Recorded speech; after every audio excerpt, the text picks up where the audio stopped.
What's up, guys? MC Stu here, and today we are going to look at a completely free to play Polaron build. This is going to include the ship and the build gear. Everything that is in it is going to be free to get and fairly straightforward. We are going to use some rep gear, but we're not going to go any higher than tier 2 or level 2 of the rep system in any of the particular reps. So that's going to be the biggest grind, and that is going to be a couple days worth when you're looking at level 2 in any of the rep systems. So pretty straightforward. We're going to use a little bit of fleet gear, and I'll give you some alternatives if you are not in a fleet. I'll also give you some recommendations for some fleets down in the description. Before we jump into it, thank you again to everybody that subs to the channel, comments on the videos, and gives the thumbs up. That's extremely helpful to me, and I really appreciate it, and want to make sure I go out of my way every time to say thank you. So thank you very, very much. All right, let's go ahead and jump into it. So first, let's talk about the ship. So what we're using is the Jem'Hadar ship that comes with a Jem'Hadar character. So it's the Jem'Hadar Escort. Now I have this X'd upgraded. I did not use any of the X upgrade slots or any of that. So that's not, you could X upgrade yours if you want to, but you don't have to. So I'm going to put down in the description a link for how you can get this ship on any character. So it does not need to be a Jem'Hadar character. It can be a KDF, Romulan, Fed aligned. It doesn't matter. You can get this ship on any of your characters for 1,000 or less dilithium. So basically a day and a fraction worth of refining. So very easy to get. I'll just quickly go over what you would need to get this. So you'll need that dilithium. You will need to have a Jem'Hadar character that's just completed the tutorial at a minimum, and you will need to have a level 65 Klingon KDF. It cannot be a Romulan aligned. It has to be a Klingon character. When you have a Klingon character that's level 65, it for free unlocks cross-faction ships. You can buy that unlock in the C-store, but if you're free to play, which this video is really targeted towards, what you need to do is completely level up a Klingon character. So I'd recommend doing that if you haven't done it, and just do a couple missions a night or whatever it may be. If you have a friend, have them take you into some patrols and get one leveled up. Once it hits level 65, that will unlock cross-faction ships. So any Fed ships that you might have, you can use on KDF. Any KDF ships you have, you can use on Fed. And this Jem'Hadar ship, which you get with your Jem'Hadar character, becomes an account unlock, and you can go to the vendor and purchase it from the vendor on any character. For mine was, I think, 800 dilithium. I think the regular price is 1,000. There's different discounts depending on what's going on, but I'll put a link in the description for this ship and how you get this ship on any character. All right, now that we have that out of the way, let's go ahead and take a look at the gear that we have on the ship. So up front, we have 4 matching they're not heavies, dual cannons. They're Dominion Polaron. These come from the mission Boldly They Rode.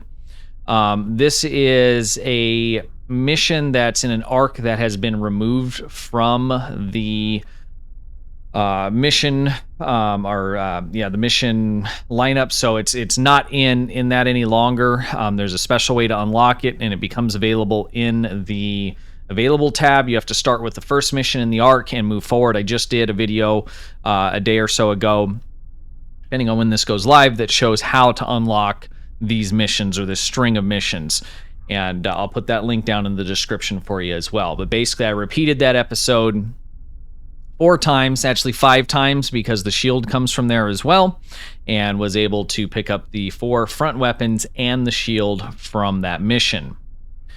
Next, we are using the Fleet Colony Deflector. This is here for the critical chance, critical severity.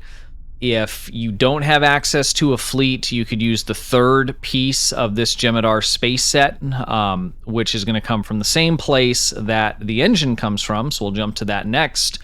and that is going to be from the mission Operation Gamma, which is also a part of this arc, Jem'Hadar arc, that has been, it's not removed from the game, but it's removed from any of the mission lists. So there's a special way to unlock it, and like I said, it'll go into your available tab.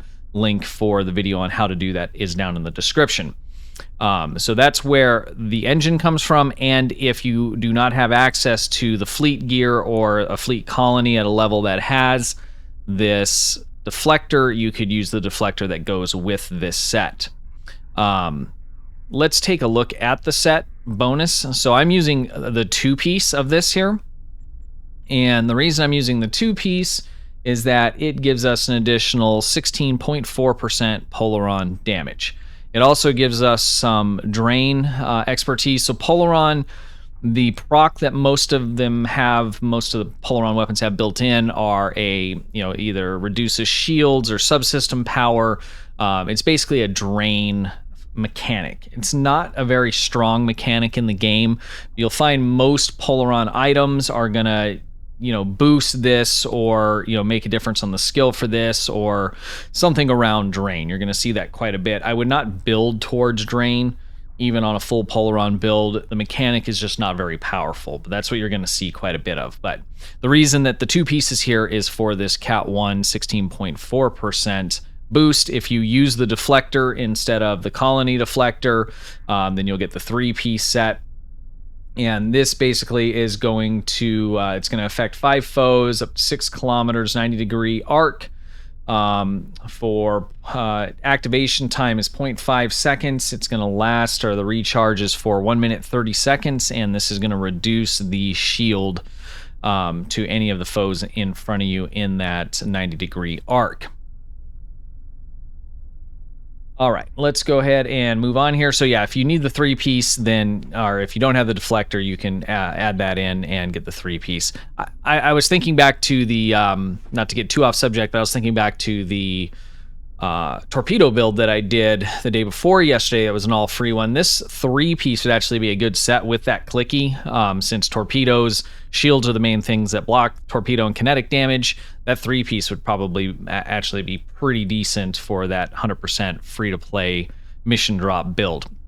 But let's not get too sidetracked there. We'll revisit that later. Lastly, on the space set, we are using the deuterium stabilized core. You can craft this. You can buy it off the exchange for next to nothing, and you'll also find this same kind of core in mission drops, loot drops, those kinds of things. There's nothing real special about this that complements it other than the weapons power cost reduction, which actually is a pretty good boost for a weapons energy build, but it's not a part of a set or directly Polaron, but it is reducing the overall weapons power costs that you're getting by 15%, which is a pretty big boost there. All right, let's take a look at the rear weapons. So the first one here on the left is going to be the heavy chromatic Polaron turret, and this is going to come from Time and Tide. That is going to be in the future-proof arc here. So if we look at Time and Tide and we take a look at the rewards, this is where you'd get that. There's also a dual heavy cannon here. I didn't have it, and I didn't notice, I didn't think about it again till the end, but this would be a good option to mix in with this build as well. If you run this mission twice, you could pick up the turret and the dual heavy cannon. You could pick that up, and I would put that in the first slot here on the ship, and then do the rest, the Dominion Polaron. The Dominion Polaron, you can stack as many as you want because they're not a part of a set, but that dual heavy, you cannot put more than one because it is a part of a set. So I'd go that dual heavy and then Dominion Polaron, I'd recommend doing there. Next in the back, we have 2 of the pieces from the morphogenic set. So the morphogenic torpedo, which is not really doing anything because it's in the back. We'll get to that in a moment. And then we have the morphogenic energy weapon. This is going to be a turret or an omni, depending on the firing mode that you are in. And we'll kind of get to that in a minute. So you're going to get Polaron damage out of this. It's a 360-degree weapon, regardless of what mode it's in. Let's go ahead and jump down to the tactical console. This is a part of this 3-piece, the morphogenic set. So the 3-piece, or the console portion of it, is giving us 19.7 weapons damage versus foes in our rear arc, so anything behind us. This is really kind of around fighting the Herc, where they just swarm kind of behind you. So that part's really kind of not real useful. We're getting Polaron damage boost out of this. We're getting drain damage boost out of this. And then we're also getting weapons power reduction out of this, which is nice. So those the second and fourth item on this console is decent for this build and helps us. The reason that we have a torpedo on the back that we're really not using in this set in general is for the 2 and 3-piece. So let's take a look at this. So this is the morphogenic set. This is a very, very nice set. There's nothing quite like this in the game for anything else. So the 2-piece is going to give us a 15% reduction, recharge time reduction for fire at will, beam overload, basically any tactical firing ability, all the way up to mine distribution patterns. So beam overload, fire at will. That's huge. That's a nice cooldown extra boost that it's giving us. But the real gold here in this set is going to be the critical chance, critical severity. You get a little bit of weapons power damage or weapons damage boost out of this. So this stacks up to 3 times, which basically, once it stacks all the way up, and I'll show you how this works here in a moment, you're going to get plus 6% critical chance, plus 30% critical severity, and plus 22.5% weapons damage. And this is for this is Cat 1 damage. So the way that this will work is basically any beam firing mode is going to give you the critical chance. You're going to get 2 per stack, the total of 3. Any cannon firing mode is going to give you 10% critical severity, and then any torpedo firing mode is going to give you the plus 7.5. So the way that this works, our main firing mode on this build is scatter volley, and then even though we're not firing the torpedo, I have torpedo spread in here. If this was a 5-3 or a 5-2, then I would have the torpedo up front, because the torpedo firing is going to allow us to refresh this ability faster, but we still get use out of it. And then we also have beam overload here, and the turret in the back will use that beam overload when you're in that mode and fire as such. So if we take a look at our stats here, so we're at 39.5. If I click beam overload, we're going to be at 41.5. And that's going to go up 4 more as we click this 4 more times. If I click cannon scatter volley, we're currently at 164.6. We're going to get another 10. That's going to put us at 174.6. And this is going to, even without any kind of cooldown, this lasts longer than the cooldown does for these abilities. With using at a minimum Photonic Officer 1, which we're using, you're going to be able to just stack these and keep them up. I have them on my spam bar, so they're just going to go, and these are going to build up. And so you're going to get that extra boost the entire time that you're in combat and using these abilities. So that's why we are using this morphogenic set and taking up these slots on the back. We are getting some damage out of this, but this is kind of a wasted slot, and to be frank, this is kind of a wasted slot. This would be better off with a fleet console if it wasn't for that 3-piece. So definitely worth using. This comes from the mission Home. It's the last mission in the Gamma Quadrant arc, and you'd have to run that 3 times, and you can pick up the morphogenic set here. That's these items there. All right, let's go ahead and move down here. So here is where we're going to get to our first piece of rep gear. This is the assimilated module. This is here for the critical chance, critical severity. This is from the Omega rep at tier 1. Next, we have the House Martog defense configuration. This is here mainly for the extra hull capacity and also flight turn rate. This is a good survival console. This comes from Brushfire from the New Frontiers arc. Next, we have the 0-point energy conduit. This is here for the critical chance and the extra 2.4 power to all subsystems. We are getting some drain from this as well, which again isn't a huge deal, but it does complement Polaron system that we're running in general.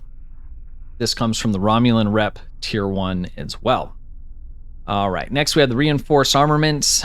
This is from Beyond the Nexus, from the New Frontiers arc as well. This is basically a survival console. We're getting some power transfer rate, We are getting hull restoration and hull capacity, which anything that helps the hull is helping our critical chance via Tyler's duality. We'll get to that in a moment. All right, next we have another rep piece. This is again from a tier 1 rep. This is from the Gamma rep, Ordnance Accelerator, and this is here for the Polaron damage, 26.3%. We are getting some projectile damage, which, because that torpedo is oriented in the back, we're not really getting a lot out of that. Again, if this was a 5.3 or a 5.2, we would have the torpedo up front, or a torpedo up front, and we would get even more out of this console, but we're getting a 26.3 Cat 1 Polaron damage boost out of this. Next, we're using the Temporal Disentanglement Suite. This is here for the critical chance, critical severity. This scales off of the subsystem power for your auxiliary, which is almost at 0, so we're not really getting a lot out of that. This is a pretty fast ship, so we could probably bump auxiliary up a little bit and get a little bit more critical chance and critical severity, and maybe bump down the engine power a little bit. So maybe if we did something like, so we have a lot of kind of extra going there with bonuses. Let's fix that because I just messed it up. We're going to do weapons all the way up. Let's lock that, and then let's bring engines down some, and we'll lock that, and then we'll bring that up as much as we can there. So see, okay, so with that up, so that's getting us up just a little bit extra as well. It doesn't show you what it's actually scaling to, unfortunately. So you just have to kind of move it up and down or pull it off and on and look at what the differences is to see what you're getting out of it. All right, this comes from the Nukara rep tier 1, and this is giving us a very large boost to Polaron, 39.4. Let me make sure that I said that correctly. This is coming from the Lucari rep at tier 1 is where you can get this console. And again, it's giving us a huge boost to our Polaron damage. I'm assuming it probably does some drain. Nope. So it's Polaron or Plasma, which obviously we're not using Plasma. We're getting Flight Turn, which is always nice, and we're getting a huge chunk to shield capacity. So not bad. There is a dual heavy cannon from this rep that you could use up front, and that would be very nice. It also gives you a Polaron boost by using the 2-piece, but it is at the tier 4 level of the rep, and I wanted to keep this build at tier 2 or under. Same thing is true with this console here. There is a turret that's available in this same rep, but again, that's at a much higher level. So if you are higher in these different reps, then I would definitely use some of the 2 pieces where you have a weapon console combination there. And lastly, we are using fleet tactical consoles. We are using 2 vulnerability locators for the critical chance and the Polaron damage, and we are using 1 vulnerability exploiter for the critical severity and Polaron damage. Let's go ahead and jump over to our skill tree. So this is in the skill tree video that I did about a week back. This is kind of my catch-all. I'm going to also put in the description a link for the skill tree video with, it'll be time-stamped for the last one, and that's what I would recommend using with this particular build. So this will get it done, but this is kind of a catch-all. I do science and everything else on this character. The one I'm going to link in the description is going to be heavy tactical with survivability, and it's going to be perfect for this build, especially for the beginner moving into intermediate level. So we'll list that in the description there. I don't know why this switched back, but this should be like that. So we have strategist and intel is what you're going to want to run with this build.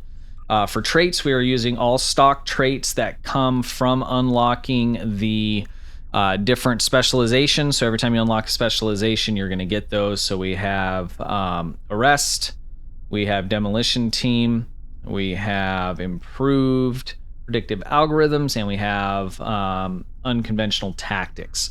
These are all stock traits you'll get from unlocking your specializations. Same thing with what we have here on our personal space traits. We're running fleet coordinator. These are all just stock that you're going to have on a tactical, and I think most of these actually will be available across any class that you decide to use.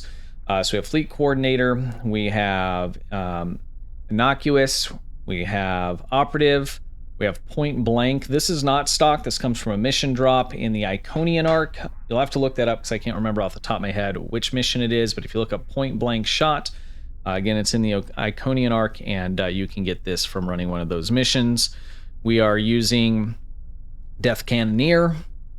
Next on the bottom here, we're using Technician. We are using Cannon Training. We are using Thrill Seeker, and lastly, we are using Bulkhead Technician.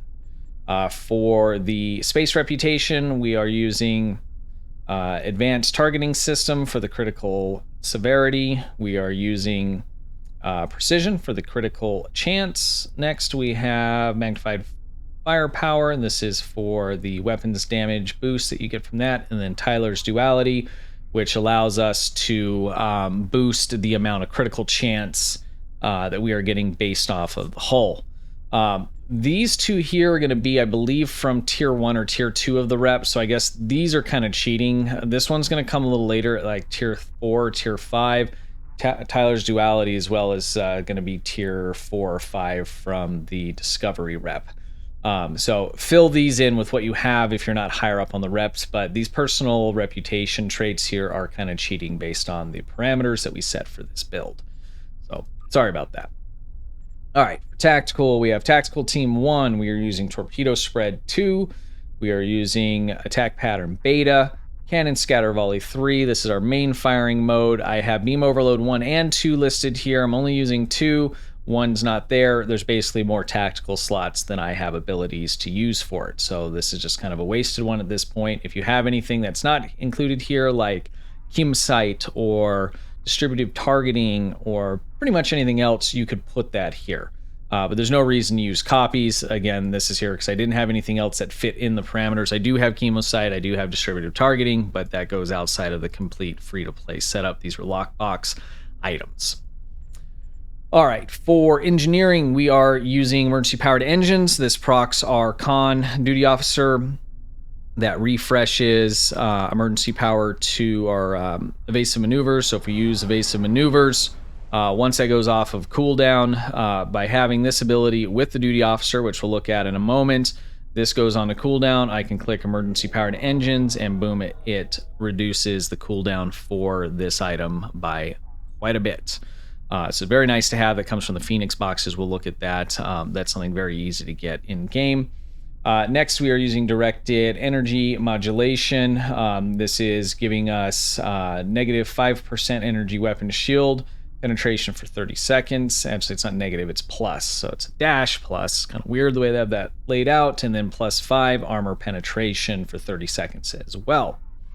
Next, in the Lieutenant Commander, we are using emergency power to weapons, and this is giving us a huge bonus damage boost. Any energy weapon build that you're doing, you should be using the highest level of this that you can fit on the build. It should take precedence over anything else. Lastly, for engineering, we're using Let It Go. This is here for the damage debuff, resistance debuff that it does. This comes from the Winter Event store. That's going to be coming up in about a week or so. Doesn't matter if you are level 12, you will be able to go there and get the resources you need to get all of these traits. I'll be making a few videos on how to go about doing that. So if you don't have that available to you yet or don't have the resources, you will in the next week. And like I said, we'll be touching on that heavily. Next, we are using hazard emitters. This is here for the heal, and with running strategist, this is giving us a boost to our critical chance. That's why I have it on my spam bar. And then we are using photonic officer, which is giving us a cooldown to all of our bridge officer abilities.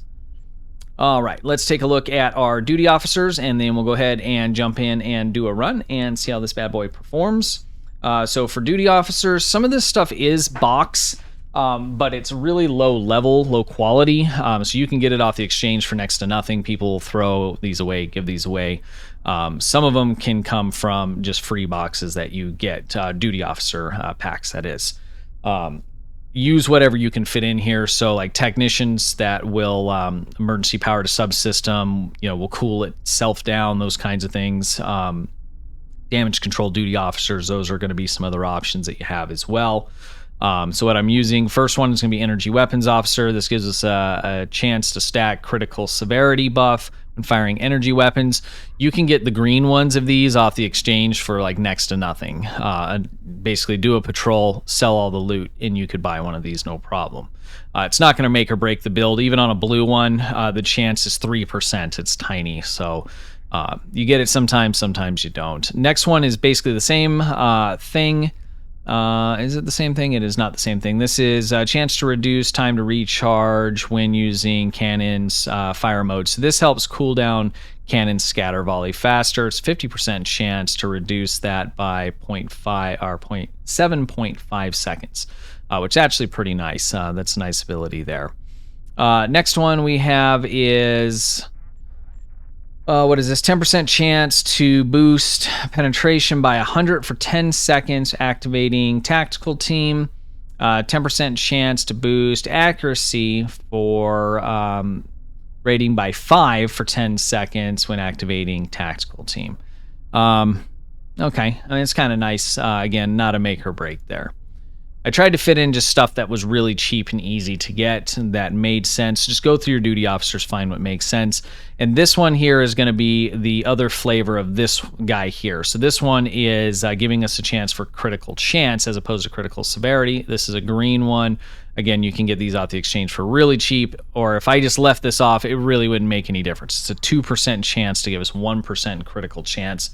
It does stack up to 3 times, but to get that to stack, you know, is going to be very, very tough at 2% chance, and you're only looking at 3%. So it doesn't hurt my build, but if you don't have it, it's not going to destroy your build or make it not perform in the same way. And then lastly, we have the emergency con officer. This is giving us that cooldown when we use emergency power to engines. It's going to cool down the evasive maneuvers. Let's take a quick look at where that comes from. So if you go to the dilithium button here, the lithium store, and we look at special items, you'll see there's Phoenix packs here, okay? I'm gonna go ahead and buy one. They're better to buy at 10 for 40. You get a better deal on it. But let's just take a quick look at this. This probably is worth doing a whole separate video, but you'll get the box, you'll open the box, and I got a green one on that. Okay, I do have some very rare ones up top, but all you need to have is a blue one, and if you get a blue one, if you get a purple one, you can actually break that down. So you see I have a purple one, I have a couple, so I could actually break that down into 2 blues, and then from the blues you could break that down into 4 of the greens. But let's say you got a purple, you could break that down into 2 of those, and then here is the con officer that you can get, and you can just grab him from there. So that's the way you'd want to go about doing that. There's quite a bit more in the Phoenix boxes there, and that's probably, like I said, it's worth its own video there. So that is the duty officers. Let's go ahead and jump into a run and see how this bad boy performs.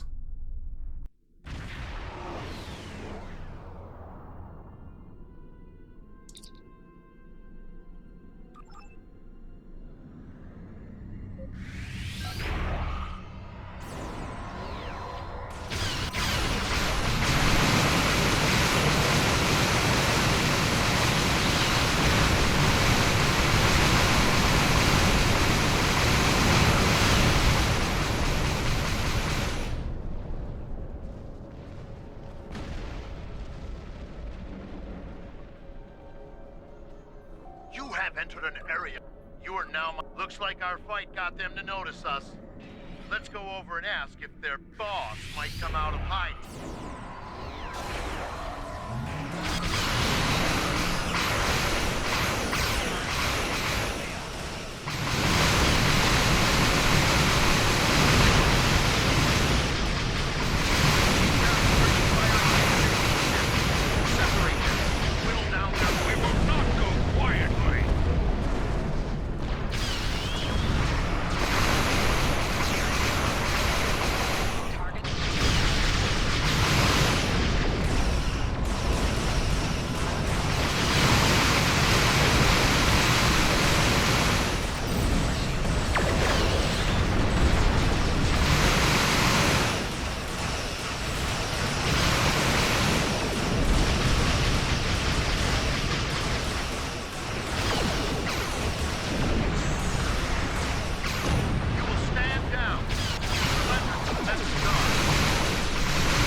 assistance.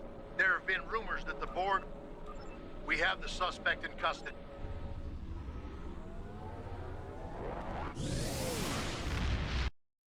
All right, so as you can see, that handled an Argala wanted with no problem whatsoever. That was on advanced setting, and we didn't even break a sweat getting through that particular patrol. I did run a test run on ISA just to see how it would stack up against everything else. That is kind of the it's the main parse map, but more than that, it's because we use it for everything. It gives us a good gauge on kind of where these builds are at. And it did pretty good. I had a death. I only ran it through one time, but we did 95K, so almost 100K, and that was with a death, and that was due to some bad piloting. I got a little bit ahead of my team there and took all the threat and died.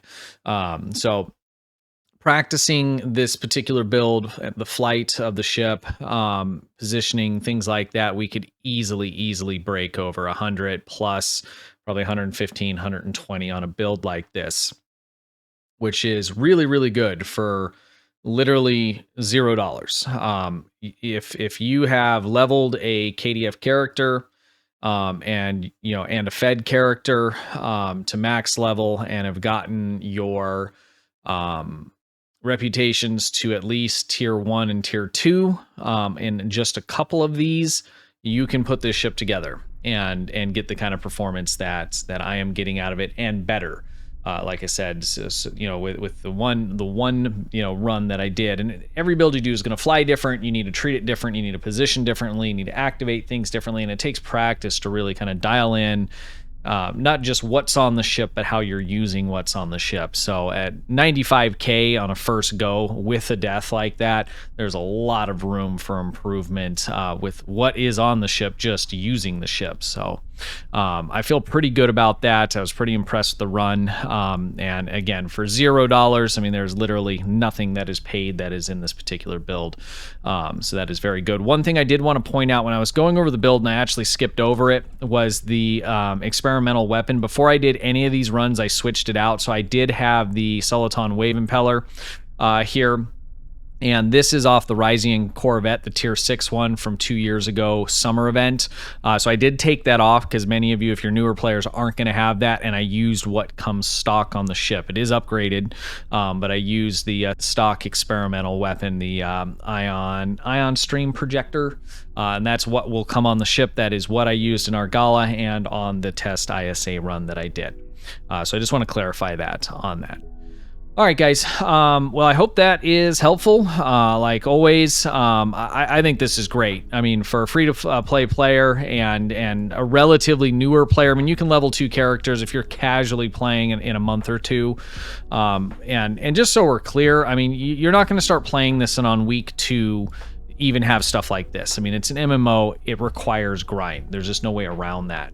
But you can do very good builds with, cool stuff, fun stuff, without spending any money at all. And so that's what I'm trying to demonstrate here.